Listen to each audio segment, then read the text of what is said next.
një prej risive që do ta marrim vesh edhe gjatë bisedës që ndodh vetëm në pak vende të botës, se që fatmirësisht vjen edhe në Poliklinikën Endomedika tash sa vite, doktoresha Venera ka sjellur në Prishtinë. Sidomos gjatë prezantimeve në kongrese të shumta e ka vendosur Kosovën në vendin e 5 për garancia e trajtimit të këtij problematike. Do thuani ju çfarë problemi? Ata që kanë probleme me tiroiden dhe me nivelin e ulët apo me Hashimoton siç njihet tashmë, do të kenë mundësinë të marrin përgjigjet dhe të informohen sa më saktë për një prej super trajtimeve që quhet, unë po e tham një herë sepse doktoresha do të na sqaroj, fotobiomodulimi apo trajtimi me lazer i tiroiditit autoimun Hashimoto. Një trajtim jo invaziv, jo i dëmshëm, por se çka bën dhe pse rekomandohet dhe cilat janë rezultatet, i kuptojmë nga profesoresha, doktoresha Venera. Mirë se erdhe, doktoresh. Mirë se ju gjej. Saranda është si gjithmonë kënaqësi me qenë në shoqërinë tënde. Jo vetëm në emision, po shoqërimi me ty mu m'jep kënaqësi të jashtëzakonshme. Edhe me qenë pjesë e emisionit tënd është nder. Kënaqësia është e gjitha jona, doktoresh. Unë të falenderoj në emër të këtyre atyre që po na ndjekin, që je pavarësisht dinamizmit e gatshme me ardhe dhe me kontribu.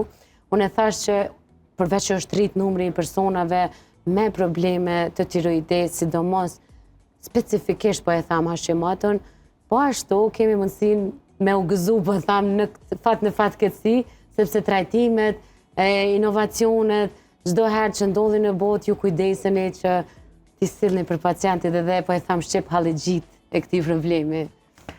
Tiroiditi Hashimoto numërohet si shkaktar më i shpeshti i problemeve të tiroides.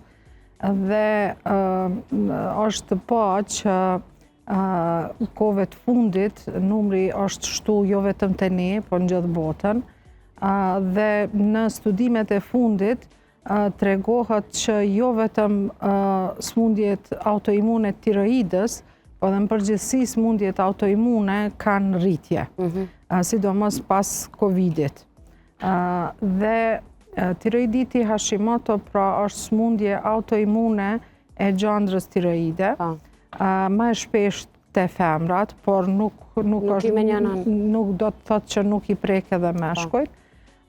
Dhe shumë është bëhe shpesh kohëve të fundit, jo thash vetëm te ne, po në mbar botën. Dhe çka ndodh me gjandrën, sistemi imunitar i vetë organizmit krijon më tepër se normalisht antitrupa të cilët e sulmojnë dhe dëmtojnë tiroiden.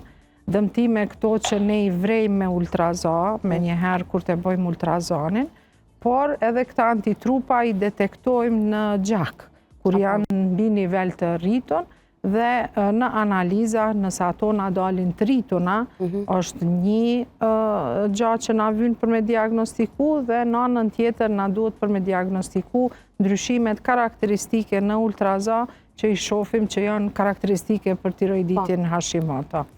Dhe në momentin kur e diagnostikojmë që është tiroiditi Hashimoto, pak a shumë e dim prognozën, e dim se çka do të presim.